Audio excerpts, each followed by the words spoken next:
అందరికీ నమస్కారం. Welcome to our channel. నేటి ప్రాధాన్యమైన తాజా సమాచారాన్ని పరిశీలిస్తే ఈరోజు చూసినట్టయితే మరి వెన్నుపోటు దినం. ఎందుకంటే ఈ రాష్ట్రంలో దాదాపు 87,42,000 మంది విద్యార్థులు మరి ఈరోజు ఈ రాష్ట్రంలో మరి ఇంట్లో ఇద్దరు కానీ ముగ్గురు కానీ నలుగురు కానీ ఈరోజు మనం తెప్పించుకున్న ఫిగర్ ప్రకారంగా దాదాపు 87,42,000 మంది విద్యార్థులు ఈ రాష్ట్రంలో విద్యను అభ్యసిస్తూ ఉన్నారు. ఈరోజు కేవలం లోకేష్ గారు అయితేనేమి, అదేవిధంగా చంద్రబాబు నాయుడు అయితేనేమి కేవలం మేము 67 లక్షల మందికే ఇస్తాము, ఈ అమ్మఒడి అనేది కేవలం 67 లక్షల మందికే ఇస్తాము, మిగతా వాళ్ళకి ఇవ్వలేమని చెప్పి చేతులు ఎత్తేయడం జరిగింది. గతంలో ఒక స్కూల్కు సంబంధించి ఆ యొక్క స్కూల్ డెవలప్మెంట్ కోసం ఆ యొక్క స్కూల్లో ఏదైనా టాయిలెట్స్ మెయింటెనెన్స్ కోసమో లేకుంటే అక్కడ ఒక స్వీపర్ను ఏర్పాటు చేసి ప్రతి నెల వాళ్ళకు మనము 15,000 రూపాయలు అమ్మఒడి ఇస్తే 2,000 రూపాయలు ఆ యొక్క స్కూల్ డెవలప్మెంట్కు ఖర్చు పెట్టి ఆ స్కూల్లో స్కూల్ యొక్క పరిసరాలు పరిశుభ్రంగా ఉండే విధంగా గతంలో చర్యలు తీసుకొని మరి ఆ విధంగా ప్రతి స్కూల్లో 3,000 నుంచి 6,000 రూపాయలు కూడా వాళ్ళకు శాలరీ ఇచ్చి చేయడం జరుగుతూ ఉంది. మరి ఇప్పుడు స్కూళ్ళు తెరిచినారు.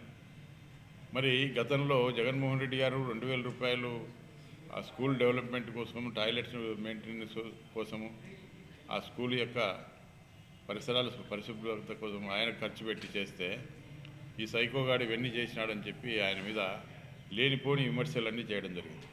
మరి మీరేమో ఈరోజు సేమ్ గతంలో ఏ విధంగా అయితే మేము చేశామో మరి మేము కూడా 2,000 రూపాయలు తగ్గిస్తామని చెప్పి మీరు కూడా చేస్తూ ఉన్నారు. మరి మీరేం చెప్పినారు గతంలో?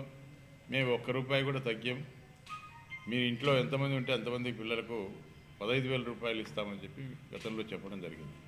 ఈరోజు మాట మార్చి మళ్ళీ పాత కథని మళ్ళీ మొదలు పెట్టడం జరుగుతూ ఉంది.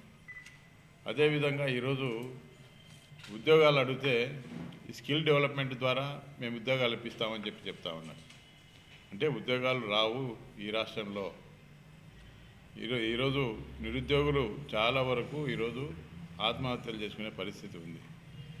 మరి ఈరోజు చాలా వరకు ఇంజనీరింగ్ చదివినటువంటి విద్యార్థులు మరి వాళ్ళకు ఫీజు రియంబర్స్మెంట్ రాక, వాళ్ళ సర్టిఫికెట్ రాక, వాళ్ళకు ఎక్కడా కూడా పోయేదానికి వీలు కాక, మళ్ళీ తల్లిదండ్రులు ఆ యొక్క ఫీజులు చెల్లించలేక ఈరోజు ఎక్కడో అప్పులు తీసుకొని వచ్చి ఆ యొక్క సర్టిఫికెట్ కోసం మరి ఈరోజు చాలా నానా అవస్థలు పడతా ఉన్నారు.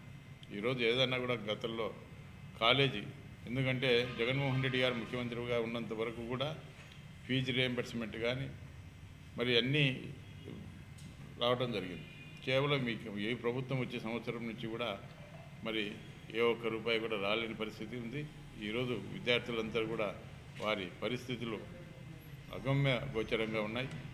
మరి అదేవిధంగా ఈరోజు చెప్తా ఉన్నారు, మహిళలకు సంబంధించి ఎక్కడో గ్రామాల్లో ఎవరైనా ఎన్ఆర్ఐలు ఉంటేనో వాళ్ళ ద్వారా వీళ్ళకు లోన్లు ఇప్పిస్తానని చెప్తా ఉన్నారు. ఇది ఎవరైనా నమ్మే పరిస్థితి అని చెప్పి నేను అడుగుతా ఉన్నాను.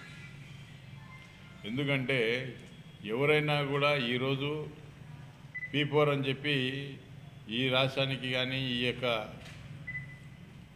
ఈ గ్రామాలకు కానీ గ్రామాలు బాగు చేస్తాము, రాష్ట్రాన్ని బాగు చేస్తామని చెప్పి పెట్టుబడులు తీసుకొని వచ్చి ఉచితంగా దానం చేసే పరిస్థితి ఎక్కడా లేదు. ఈ రాష్ట్రంలో మరొకసారి మోసం చేసేదానికి P4 అని చెప్పి పెట్టి మీకు గ్రామాల్లో పేదవాళ్ళందరికీ కూడా రుణాలు ఇప్పిస్తాము, మీకు అభివృద్ధి చేస్తాము, ఆర్థికంగా అభివృద్ధి చేస్తామని చెప్పి మరొకసారి మోసం చేసేదానికి ఇవన్నీ చేస్తూ ఉన్నారు. కాబట్టి మీరు ఏదైతే హామీ ఇచ్చినారో హామీలు చెప్పిన ప్రకారంగా చెప్పిన విధంగా ఈ హామీలన్నీ అమలు చేయాలి. మేము గతంలో చెప్పినవి చెప్పనివి కూడా ఎన్నికల టైంలో కేవలం నవరత్నాలు మాత్రమే చెప్పినాం. నవరత్నాలు కాకుండా దాదాపు